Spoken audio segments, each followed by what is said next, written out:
Hi, everyone.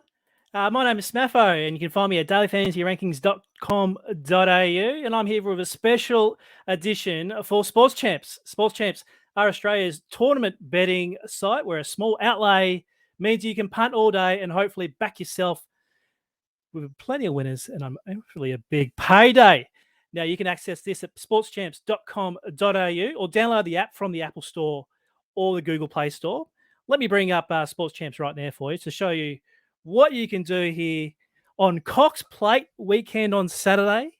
Plenty of contests there available. Now, if you haven't been to SportChamps before, it's a great looking site. The customer service is really good, but if you're new to the site, make sure you get to the tutorials on the site itself. There's some great videos there explaining how the lobby works, how to verify your account when you sign up, and also, how to enter tournaments and placing bets, etc.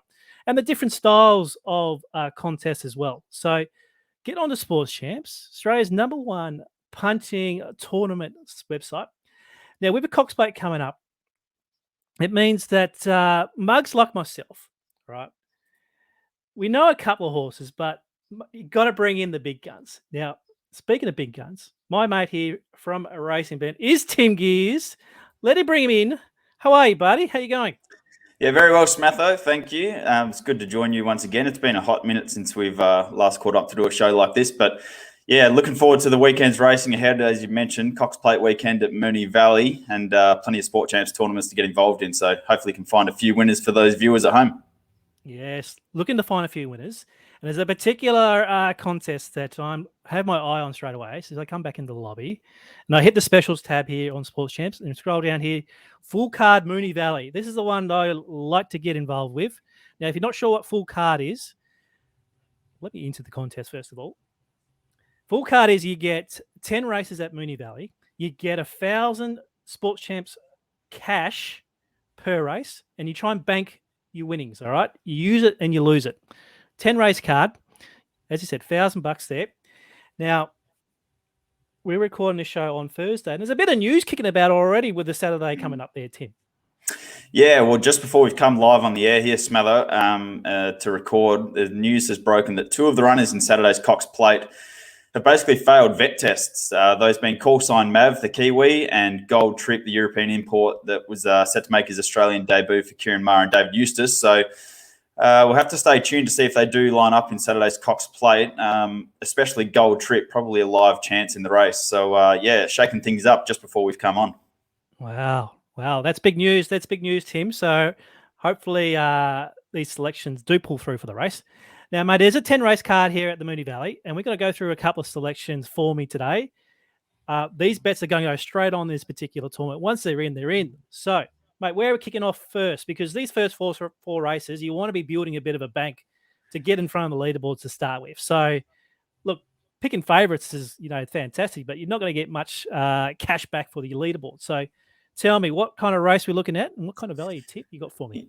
Yeah, look, it'd be nice to start off with the sure thing in the first couple of races, but I'm going to wait till race 3. I think there's a horse that we can have a few dollars on at double figure odds, and I think it represents pretty good value. This is race number 3 on Saturday at Moonee Valley. The horse I'm talking about is horse number 6, Star Waltz. It's currently around $12, so there's plenty of value around here. If you look at the horses at the top of the market, you'll see Robadera is close enough to favourite, and this horse's run last start in the same race as Robadera was just as good and just as unlucky, and I'd rather be on this horse at $12 than Robadera at somewhere around $4.20.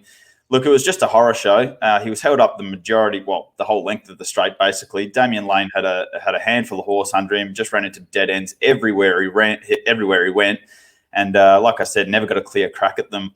I think if he gets clear, he probably figures in the finish somewhere there. And so for that reason, I'm happy to forgive him for that. He was a good winner at Geelong prior to that, I should say.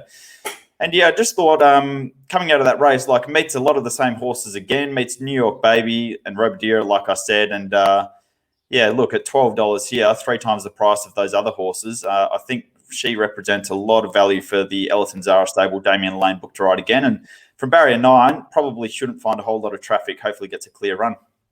All right. I've got 1,000 SportChamps cash here. What do you reckon? 1,000 on the nose? Can you back the place as well? Yes, I can. Yeah, I'd probably have 500 each way. 500 each way. All right, in it goes. 500. 500.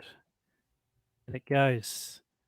All right, we're in that. So that's my value tip so we can get up and about on the leaderboards. Now, what about the actual Cox Plate itself? Tight races one, because we had Zaki, who was the absolute gunner of the spring, but questions remain, mate. What's going on here? Yeah, well, certain organisations already paid out for Zaki to win the Cox Plate, and that was prior to his defeat in the Might and Power Stakes last start, which certainly shook up the Cox Plate market, especially after Animo came out and won the Caulfield Guineas in terrific fashion like he did. So, yeah, the Cox Plate's a very tight race, and there's a few different angles you can take here, but basically the main angle you've got to take is whether you're backing Zaki or taking Zaki on. There's plenty of people happy to forgive him for that last start defeat for certain factors. There's plenty of people that think since he's come to Melbourne, he isn't the same horse that we saw in Queensland and Sydney. The 3-year-old Animo, of course, after his Caulfield Guineas win, shot to right to the top end of the market. He's set to carry 49.5 kilos here, so he's basically more or less getting 10 kilos off the likes of Zaki. So I wouldn't say it's a 2-horse race by any stretch of the imagination, but certainly you're probably going to have to pick a corner, whether that be Zaki or Animo. For me, I'm going to stick with Zaki. They always say in racing that you never sack a horse off one poor run, and I'm leaning towards forgiving him for that defeat in the Might and Power Stakes.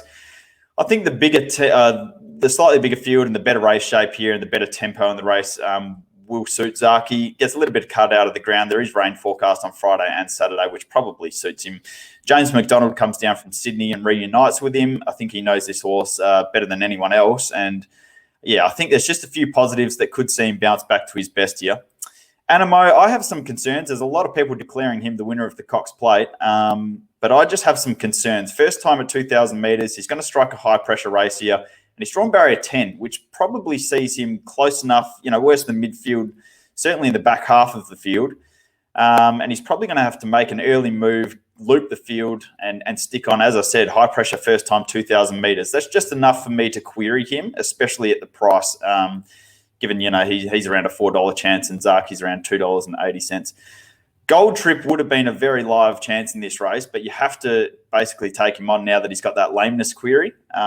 Certainly, we've seen similar horses. Well, Sir Dragonet, I think, in last year's Cox Plate was a perfect example at his Australian debut for the same stable, Kieran Maher and David Eustace. So he brought a little bit of a similar profile, Gold Trip, but like I said, with that lameness concern, you probably have to bet around him now. If you are searching for a roughie, Smatho, I think the horse that's over the odds here is number 5, Moonga. I love this horse. He beat Very Elegant first up in the Wink Stakes. He was then enormous behind Incentivise in the Mackay Diva Stakes, and we saw what Incentivise came out and did in last weekend's Caulfield Cup. He's going to go around a very short price favourite in the Melbourne Cup now, and this horse was 0.3 lengths off him. In my opinion, he should have won the Epsom Handicap last start. He carried top weight in that race, sat 3 wide the trip, and was only beaten a length and a half. And it was just an enormous effort. With even luck, I think he wins that race. And from barrier 4, he's got Huey Bowman, who knows a thing or two about winning Cox Plates. I think he won 4 in a row there on a little horse called Winks. But barrier 4 gets a perfect run for Huey. Won't mind the wet track, and he's proven over 2,000 metres. So I think at double figure odds, he's probably the horse that's over the odds and represents a little bit of value. So for me, my main play in the race will be Zaki, the current favourite. And like I said, something probably smaller on Moonga at double figure odds, mate. All right, there we go. I'll put the 800 champ cash on Zaki. There you go, and a little 200 stake on Moonga. So perfect. They're in. Excellent. All right, let's go. Sorry about the camera difficulties. I dropped out there for you, mate. So I'm actually on the Didn't even notice, camera. Mate. I was in the zone. No. You're in the zone. Let's get on to race 10, because this is the most pivotal race of the race car itself. You think, what are you doing, Smatho? Why are you worried about the last race? After this race, that's it. The tournament's over. All right, you count up your cash, see what you got, and what do you get as your outlay. So if you find yourself a little bit behind, then you might have to look to find a horse that's at a bit of value, or if you're up towards the top there, then you're just literally hoping that a favourite gets up. So, Tim, race 10. What we got here? We got a big field of 15 horses, a couple of triple figure odds here. So, steer me one for now. I might put a little half stake on this and then leave my half stake for just in case I need to go wide late. Yeah, okay. So there's probably two situations in that case, Smatho. I'll give you two horses that you could include at good odds and one that's slightly shorter in the market. My on top selection for this race will be number 9, Grace and Harmony, currently around $9, maybe $9.50. This horse actually has been running in Sydney for its first 2 starts this campaign and went into my horses to follow file after its last start in the Ank Stakes. Now, the Ank Stakes has proven a pretty good form reference for the Tesio, which is this race, in previous years. So we're searching in the right areas. Third up here, I thought it was a really good run over the mile last start. It's ready now, third up from a spell. I would rather it have gone to a 2,000-metre race, but I'm not going to doubt Chris Waller here. He's a freak at the game. Damien Thornton actually jumps off the other stablemate in the race and takes the ride on this mare. Drawn barrier 5, should get a lovely run, is 1 from 1 on soft tracks. And like I said, third up at the mile, looks hard to beat here. So that's one at value. The other one at value you could have something on is number 3, More Profits.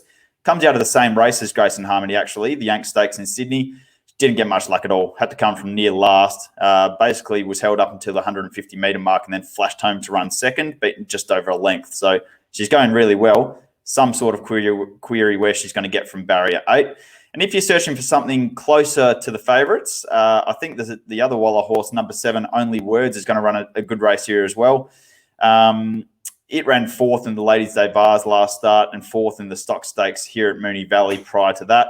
Goes well on wet ground, has 3 wins on wet ground, and draws very well in barrier 3. But yeah, my on top selection, if you're chasing something a bit of value, I'd be going on number 9, Grace and Harmony, mate. All right. I might do the 500 for it now, just in case the price comes way in after your little That's tip my there. plug. So after your little plug. So there it is, 500 in. So I'll fill out the card as the card goes on there on Saturday. Now, Tim, where can they find you on RacingBet? How they can find you for your rest of your selections for this Saturday? Yeah, so if you jump to www.racingbet.com.au, you'll find our race-by-race previews for both Sydney and Melbourne. We also throw out some bets for over here in Perth, Western Australia. So we'll have you covered everywhere you're looking to bet on Saturday. Myself and Trent Krebin will be hopefully trying to find the winners for you at racingbet.com.au. Smatho?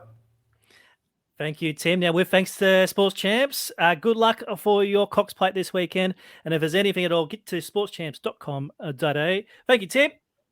No worries, mate. And best of luck to those playing in the tournaments this weekend. Cheers.